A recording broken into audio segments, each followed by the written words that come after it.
Bien, vamos a abrir nuestra Biblia, hermanos, en el libro de Hebreos, capítulo 11.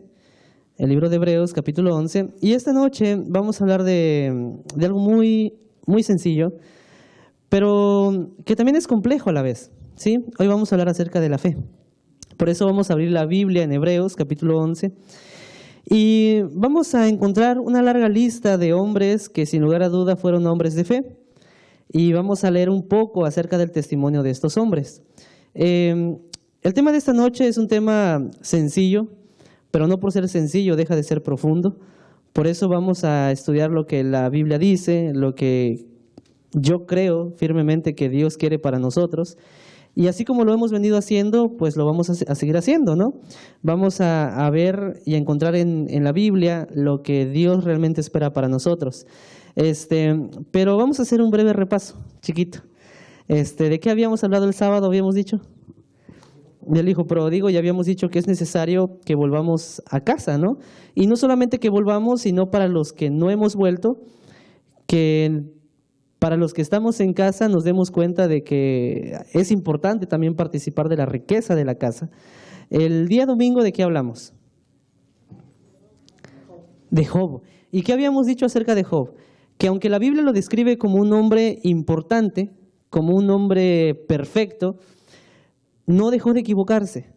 Esto quiere decir que incluso aún siendo Job el hombre perfecto, Dios le dio la oportunidad de que se diera cuenta en qué estaba mal, y no solamente eso, sino que le dio la oportunidad de que se manifestase la misericordia en la vida de Job, tanto así que aunque se equivocó, tuvo más de lo que pudo haber tenido si no hubiera reconocido quién era Dios.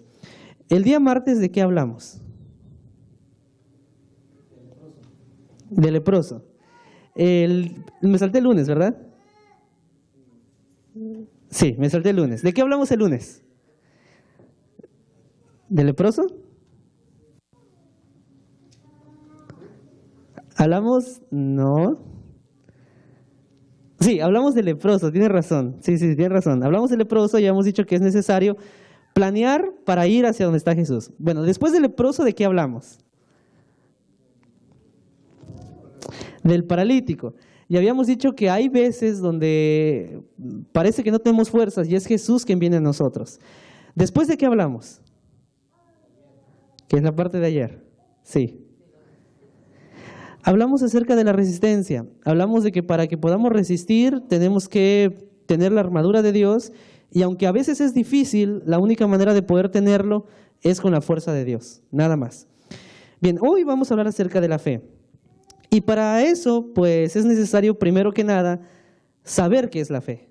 Así que vamos a ir a Hebreos capítulo 11, versículo 1. Todos ustedes saben este texto, yo sé que lo han estudiado muchas veces, pero vamos a analizarlo. Dice la Biblia: es pues la fe, la certeza de lo que se espera y la convicción de lo que no se ve.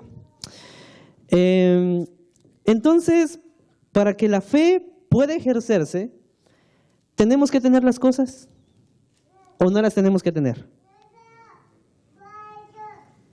¿Qué piensan ustedes? Porque quiero que piensen. Para que exista la fe, ¿hay que tener las cosas o no hay que tenerlas? No hay que tenerlas. ¿Seguros? Piensen bien.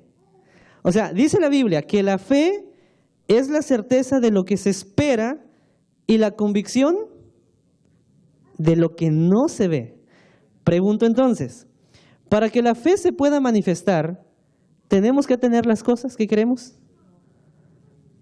o no? Bien,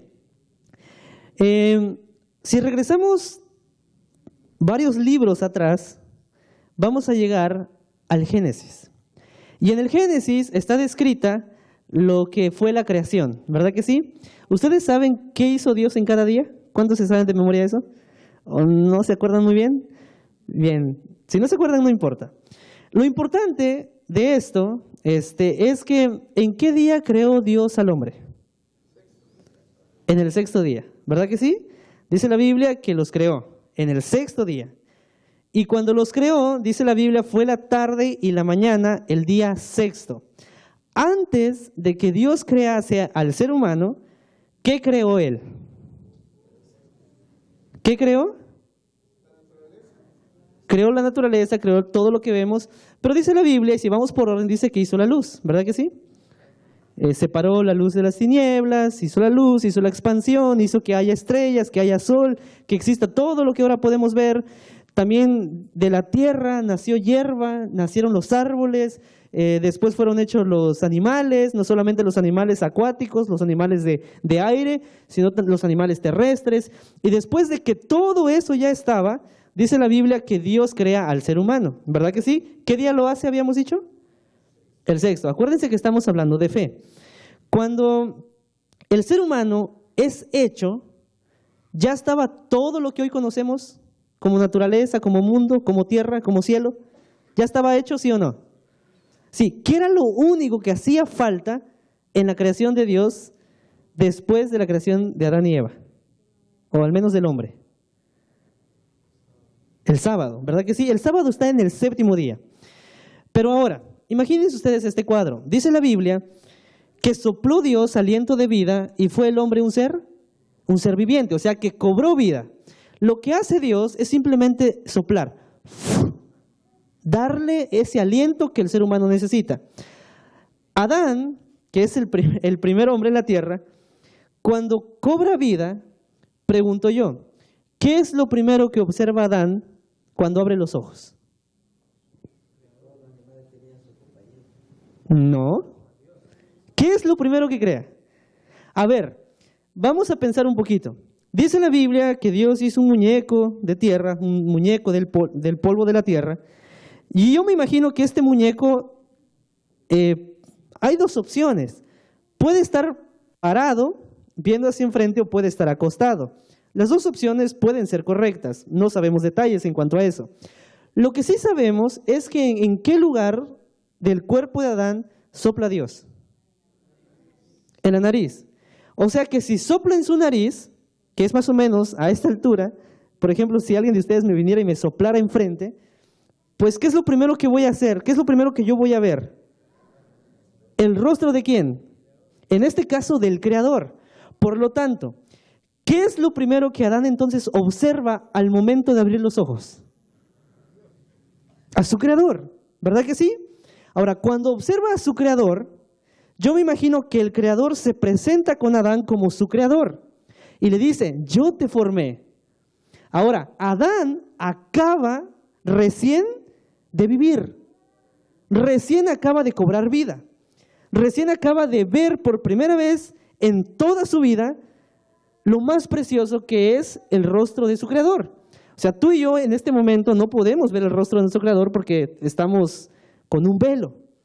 Pero llegará el momento, dice la Biblia, que estaremos a cara descubierta. Y ese es el anhelo de Dios, que estemos con Él a cara descubierta. Lamentablemente por el pecado no podemos. Ahora, cuando Adán ve esto y su Creador se presenta como su Creador, lo primero que hace Dios es mostrarle todo lo que ha hecho en beneficio de ¿quién? Es decir, la Biblia dice que de la tierra nacen árboles y árboles frutales, frutos de todo tipo. ¿Quién hizo los mangos? ¿Quién hizo las naranjas? ¿Quién hizo las manzanas? ¿Quién hizo posible que existiera el melón, la papaya, la sandía y todo lo que conocemos? ¿Pensando en quién?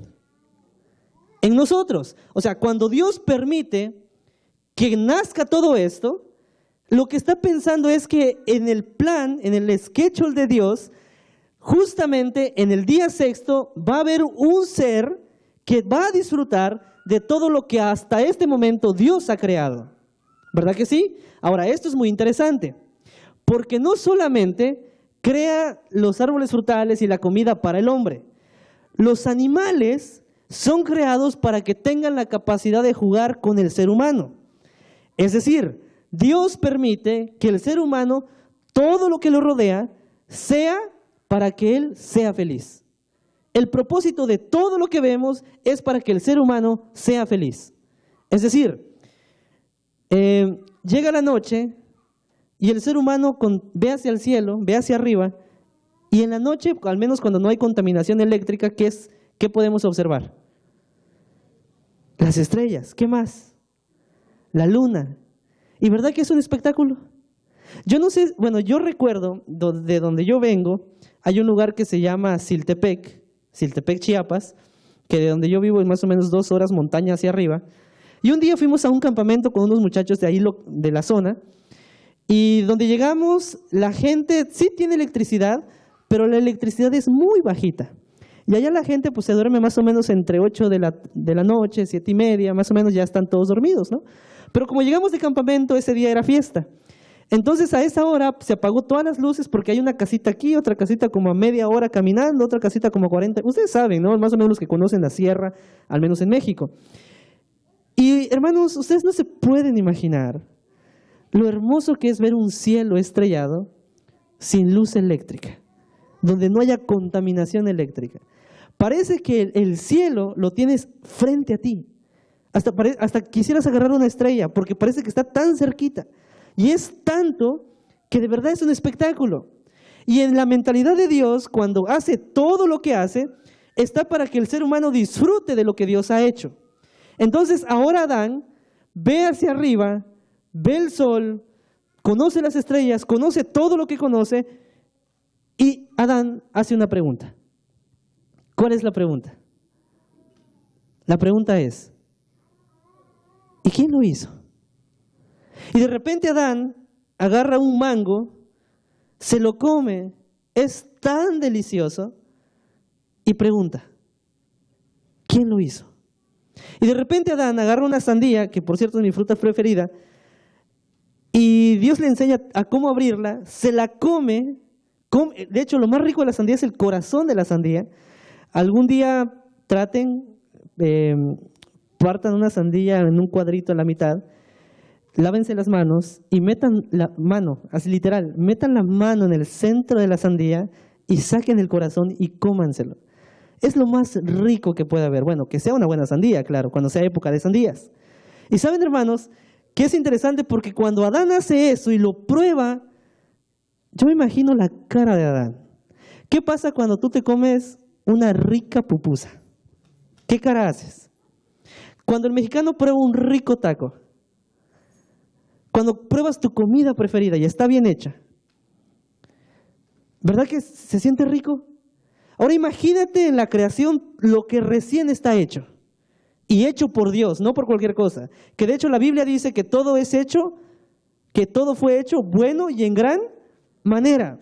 Y ahora Adán prueba las frutas, y cuando las prueba, él pregunta, ¿y quién hizo esto? Y la respuesta, ¿cuál es? ¿Qué respuesta le da a su creador? Su creador le dice, Adán, ¿ves esos animales? La fruta que te comiste, el aire que respiras, lo que ves arriba en el cielo, yo lo hice. Y lo hice por ti. La pregunta es, ¿en qué día crea Dios a Adán? En el 6º. ¿Y todo esto fue creado qué días? ¿Hasta qué día? Hasta el 5º. Adán todavía no existía. Entonces, ¿por qué creerle a Dios? ¿Por qué creerle al Creador? Únicamente a través de qué se le puede creer. ¿A través de qué? Entonces, aun cuando el ser humano no ha caído en pecado, el ser humano aprende a vivir por fe. Ahora, la pregunta que yo les había hecho antes era de que, ¿necesitamos tener las cosas para tener fe? ¿Sí o no?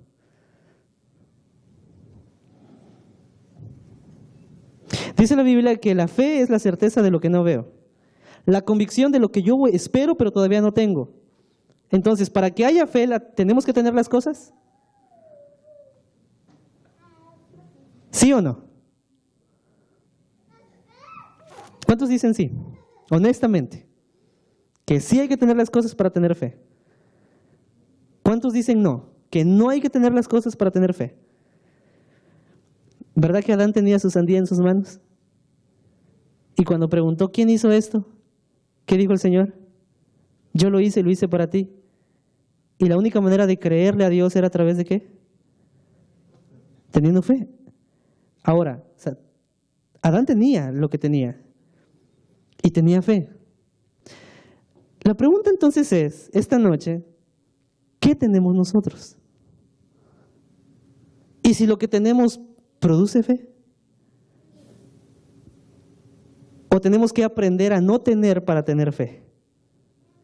Bien, Hebreos capítulo 11, versículo 2, miren lo que dice. Dice la Biblia: porque por ella alcanzaron buen testimonio los antiguos. O sea, aquellos hombres, grandes hombres de la Biblia, y aquí los enumera. Dice la Biblia, versículo 3, por la fe entendemos haber sido constituido el universo por la palabra.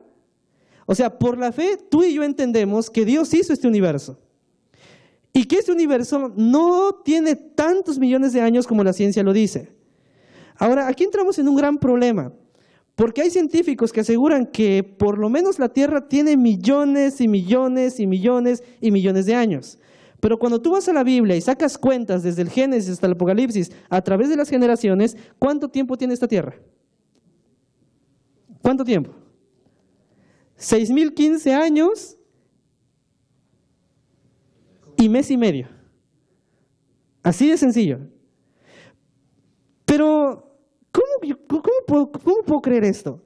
Si la ciencia que ha estudiado, que hay gente, genios completamente dentro de todo el mundo científico, ¿por qué se atreven entonces a decir que hay millones y millones y millones de años fue hecho esta Tierra? Cuando a través de la Biblia llegamos a la conclusión de que la Tierra solamente tiene 6.015 mes y medio en años. Es un problema. Ahora, tú como cristiano, que piensas, que utilizas tu mente, porque a Dios le gusta que utilicemos la mente, y que no nada más nos dejemos llevar por lo que nos cuentan y por lo que escuchamos, vas a la Biblia y dices, ¿cómo puedo comprobar yo que entonces la Biblia tiene razón? ¿Cómo? Pero dice la Biblia que por la fe creemos que Dios hizo todo el universo. ¿Verdad que sí? Ahora, la fe trasciende. La fe permite que no solamente tengas una mente apta para explicar las cosas, sino que la fe permite confiar en el que hizo todas las cosas. Ahora yo pregunto, ¿qué pasa si esta noche hubiese invitado a alguien que no comparte esto y te hubiese preguntado, explícame por qué tú crees que la Tierra solamente tiene 6.015 años y mes y medio? ¿Tú qué le dirías?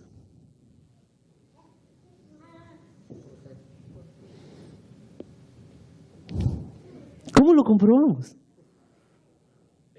¿Habrá argumentos para comprobar esto? ¿O nuestra fe es una fe, pues sí, tengo fe, o sea, nada más? ¿O qué le vamos a decir? Porque él va a venir, va a sacar sus libros, toda una biblioteca, sus planos, sus estudios, de todos los años que ha estudiado, y te va a decir, por esto, por esto, por esto y por esto y por esto, ustedes están equivocados. ¿Y tú qué le vas a decir? Pues es que la Biblia dice que, pues es que creemos, ¿no? Que así es. ¿O qué vamos a decir? ¿Cómo vamos a contestar? Entonces, hermanos, tenemos que entender que la fe que Dios quiere que tengamos no sea una fe mística.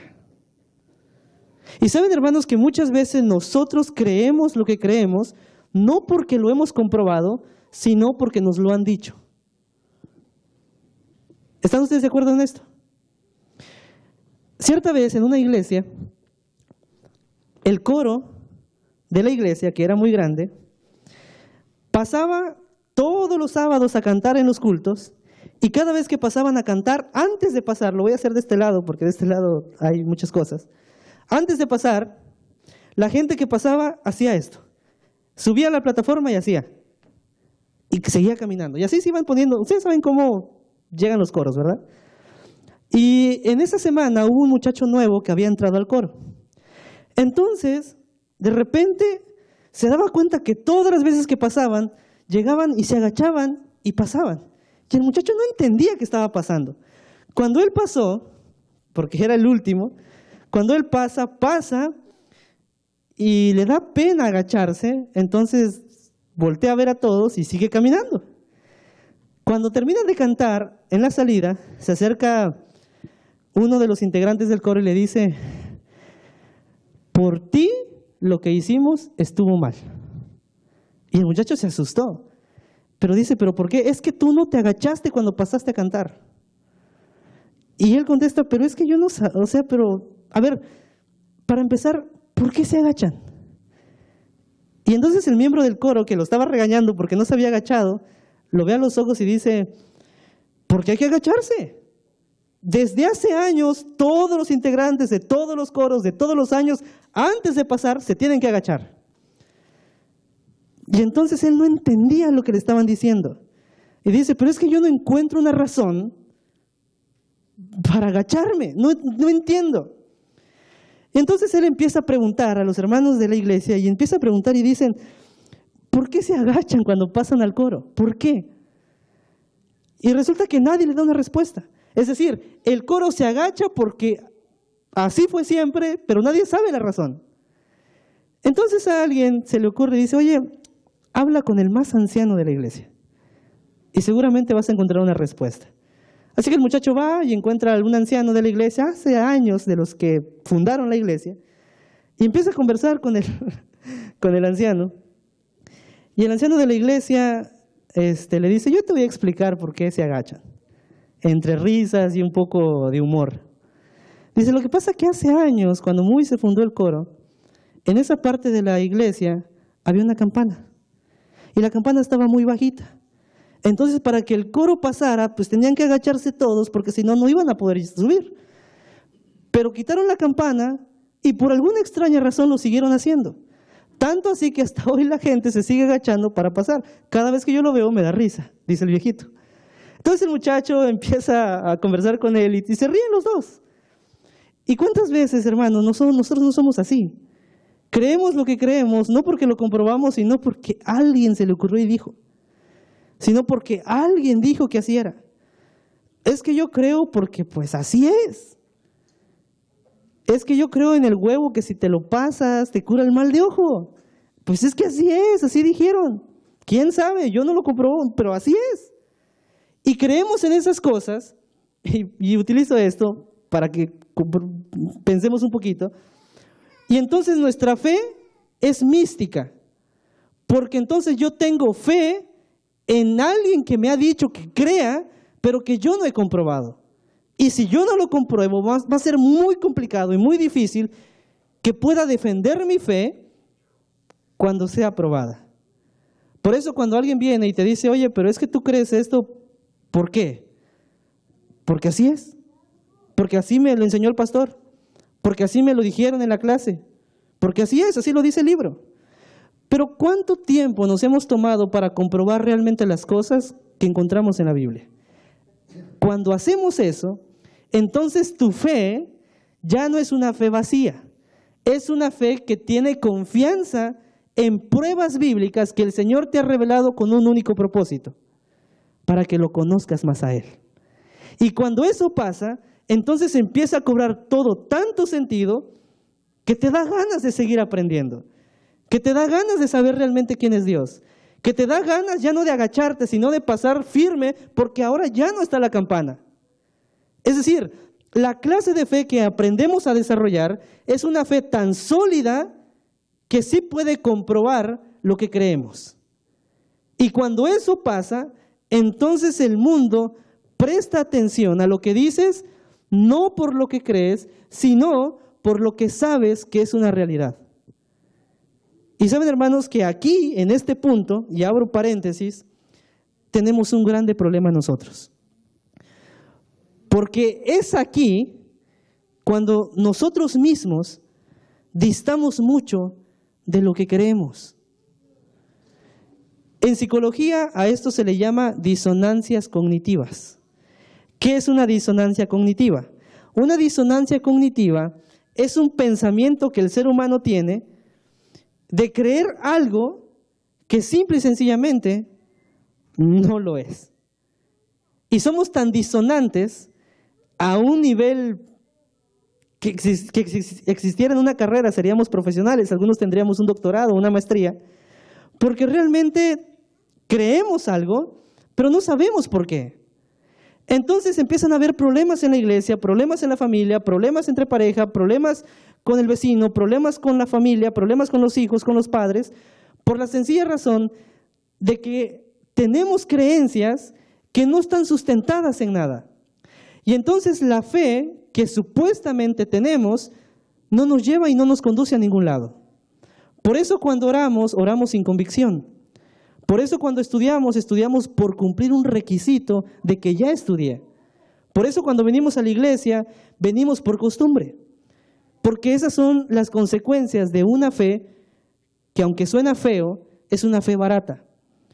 Porque alguien me lo dijo, no por lo que he comprobado. Entonces aparece una lista en Hebreos 11 que nos dice qué hombres tuvieron una fe verdadera. Y miren lo que dice la Biblia, versículo 4. Por la fe, Abel ofreció a Dios más excelente sacrificio que ¿quién? Que Caín, por lo cual alcanzó testimonio de que era justo, dando Dios testimonio de sus ofrendas, y muerto aún habla ¿por quién? Es decir, si tú sabes que al ofrendar algo que Dios te ha pedido, te vas a morir, ¿tú lo darías? ¿Realmente estarías dispuesto a darlo? Pero como Abel sabía que el que se lo estaba pidiendo era justamente su Dios, entonces a él no le importó ofrecer ese sacrificio. ¿Por qué? Porque aunque la consecuencia de su acto fue la muerte, no importa porque su fe es activa, porque su fe no es pasiva, porque su fe está sustentada en cosas que sí existen, porque él está comprobando que Dios sí está. No que creo que hay un Dios, no, es que Dios está. Entonces Abel por eso alcanza a ser tan grande que incluso ya muerto su sangre derramada, habla por él. Pero sigamos leyendo lo que dice la Biblia. Versículo 5. Por la fe Enoc fue traspuesto para no ver muerte. ¿Para no ver qué cosa? Para no ver muerte. Y no fue hallado porque lo traspuso Dios. Y antes de que fuese traspuesto, tuvo testimonio de haber agradado ¿a quién? Si nosotros estudiamos la historia de Enoc, ¿quién fue Enoc? Enoc fue un hombre que caminó, dice la Biblia, ¿con quién? Caminó con Dios. ¿Y tú sabes qué es caminar con Dios? Es hacerte amigo de Él. Entonces Enoc camina con Dios y no solo camina, comparte su vida, comparte lo que Él es, comparte sus sueños, comparte sus metas, comparte su entusiasmo, comparte sus tristezas. Yo me imagino a un Enoc, y de hecho mañana vamos a hablar exclusivamente de Enoc, por eso no voy a hablarles mucho de él, pero Enoc es una persona que aprende a compartir todo con Dios. Pero para que eso suceda, el día de mañana vamos a entrar en detalle, para que eso suceda, Enoc primero tiene que buscar a Dios para encontrarse con Él y empezar a caminar con Él. Y cuando eso pasa, Enoc empieza a desarrollar una fe que solamente es sustentada en algo que él está viviendo, no en algo que le contaron. ¿Qué hubiese pasado si Enoc se hubiera quedado con la creencia de que había un Dios? O sea, hay un Dios. Bueno, sí, hay. Pero no, Enoc empieza a creer tanto que quiere estar con Dios. Mañana vamos a hablar de eso. Y está tanto con Dios que Dios está con él. Y es tanta su fe que Enoc no muere. Enoc dice la Biblia que se va ¿a dónde? ¿Quién se lo llevó? Al que él conoció. Entonces te empiezas a dar cuenta que todos los seres de la fe tienen una fe que no se basa solamente en creencias, se basa en verdades, se basa en vivencias, se basa en experiencia. Y hermanos, la necesidad más grande que la iglesia tiene hoy día, o sea que todos tenemos hoy día, incluyéndome a mí, es justamente eso. Una fe que esté basada no en teorías, no en conceptos, sino que una fe que esté basada en vivencias, en cosas que te pasan, en cosas que te ocurren. Porque cuando tú empiezas a experimentar quién es Dios en tu vida, entonces empiezas a estar más cerca de Él. Y saben, hermanos, que yo creo que aquí es donde empezamos a reflexionar. ¿Quiénes somos? ¿En qué creemos? ¿Realmente cuáles son nuestras creencias? Porque, hermano, tú estás aquí no por obligación. Aquí nadie te trajo a la fuerza. Aquí no vienes a recibir un salario. Bueno, algunos sí, pero no. Aquí vienes porque quieres aprender de Dios, porque quieres conocerlo un poco más, pero nadie te obliga. Es decir, ¿o quién vino a la fuerza hoy? Que levante la mano. Nadie. ¿Por qué estamos aquí? ¿Por qué decidiste venir? ¿Para escuchar a Jimmy Cifuentes? No lo creo. Porque estás buscando algo real. Y eso algo real, ¿quién lo tiene? Y quiere que tú lo vivas. Por eso Dios dice, oye, la fe es la certeza de lo que no ves, pero que sí puedes tener. Y aún teniéndolo, esa fe puede seguir viva. Y saben, hermanos, cuando pensamos en esto, entonces nos damos cuenta que Dios no es un concepto. Nuestro Señor Jesús no es una idea, no es solo una creencia abstracta. Nuestro Señor Jesús es real. Y dice la Biblia que puede vivir en los corazones de aquellas personas que lo aceptan. Y únicamente las personas que lo aceptan tienen la experiencia de saber quién es Él. Yo no como chile y no me gusta, porque digo, ¿para qué voy a sufrir más de lo que ya sufro, ¿no? Con todo lo que pasa en el mundo? Entonces, yo siempre comparo esto, porque es muy sencillo, pero se puede entender. Tú no sabes que la salsa que está en la mesa pica a menos que hagas qué cosa. ¿Verdad que sí? ¿Cómo sabes tú que realmente Cristo Jesús funciona en tu vida? A menos que también lo pruebes. Porque si no lo pruebas, escucharás de gente que dice, es que yo amo a Dios, es que Dios me ayudó, es que Dios me ayudó a sacar de las drogas, es que Dios me ayudó a sacarme de donde estoy, es que Dios me dio una mejor vida. Y tú dirás, ¿y a mí qué me ha dado?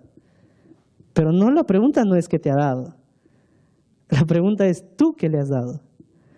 Porque saben, hermanos, que en el cielo hay un gran almacén con tu nombre, que está abierta las 24 horas para ti. Y que lo único que están esperando en el cielo es que las reclames. Es como cuando vas a un aeropuerto, pierdes una maleta, te dan más o menos 6 meses ahí la maleta, llegas a los 5 meses y dices, oiga, perdí una maleta, ¿cómo te llamas? No, Jimmy Cifuentes. A ver, déjame ver, Jimmy. Oh, sí, aquí está, llévatela. Así es el cielo. Dios espera porque tú reclames lo que te pertenece. Pero si tú sabes cuánto vales, entonces lo vas a reclamar. Es decir, si tú crees que mereces esto, entonces haz que valga la pena.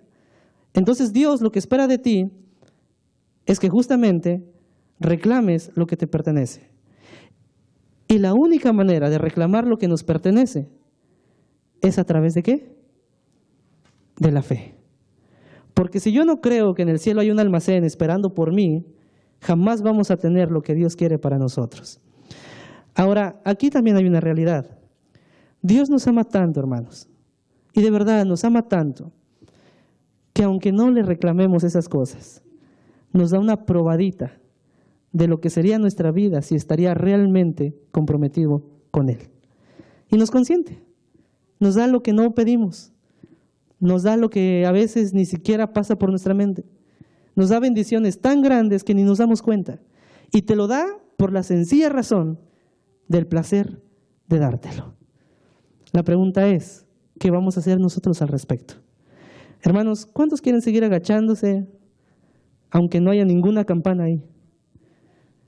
¿O cuántos quieren realmente abrir los ojos y decir, es que hay cosas que realmente no valen la pena? Hay cosas que realmente en mi vida no me funcionan ni me sirven. Aunque aparentemente sea lo mejor de mi vida, pensándolo bien, no tiene ningún sentido. Porque lo que realmente tiene sentido es lo que Cristo Jesús quiere darte. ¿Y qué quiere darte? Lo mejor de la vida. Quiere darte una sandía grandota para que metas la mano, saques el corazón y la disfrutes solamente por el placer de hacerlo. Ese es Dios. Y así es Dios. Dios no obliga a nadie, pero Dios quiere que estemos con Él. Y tanto fue así, hermanos, que murió en una cruz por ti y por mí, extendió sus brazos, porque si por una persona valiera la pena su sacrificio, así es, lo va a valer. Así que yo estoy seguro, hermanos, que esta noche el Señor quiere darnos lo mejor. Quiere darnos bendiciones hasta que sobre ahí, dice la Biblia, y abunde. Porque el que primeramente busca el reino de Dios, todo lo demás es ¿qué cosa? Es añadidura. Pero eso funciona únicamente para aquellos que empiezan a tener una fe real. No basada en misterios, no basada en misticismo, no basada en conceptos, en creencias. Basada en la experiencia real de caminar con Dios. Así que el día de mañana vamos a continuar con esta parte de la Biblia y lo vamos a continuar explicando un poco la vida de Enoc. Es muy apasionante lo que pasó a Enoc. Así que por favor, hermanos, no se pierdan el día de mañana el tema, porque vamos a hablar justamente de fe, segunda parte, pero en la vida de Enoc. Y nos vamos a dar cuenta cómo entonces es necesario que tengamos fe para poder tener lo que yo creo que todos queremos tener, que es vivir eternamente con nuestro Dios. ¿Cuántos quieren eso? Amén. Nos vamos a poner de pie, vamos a cantar el canto tema y después de esto vamos a hacer una oración.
Bien, hermanos, aquí está la canastita donde están todos los pedidos de oración, también los agradecimientos. Si hay en el medio, acuérdense que esto termina el sábado en la mañana, pero podemos venir con un papelito, podemos traer, podemos depositarlo acá enfrente. Y acuérdense que todas las noches y todos los días vamos a estar orando exclusivamente por eso. y agradeciendo obviamente a Dios por todo lo que tengamos que agradecer. Nos vamos a poner de rodillas para los que podamos y vamos a terminar con una oración.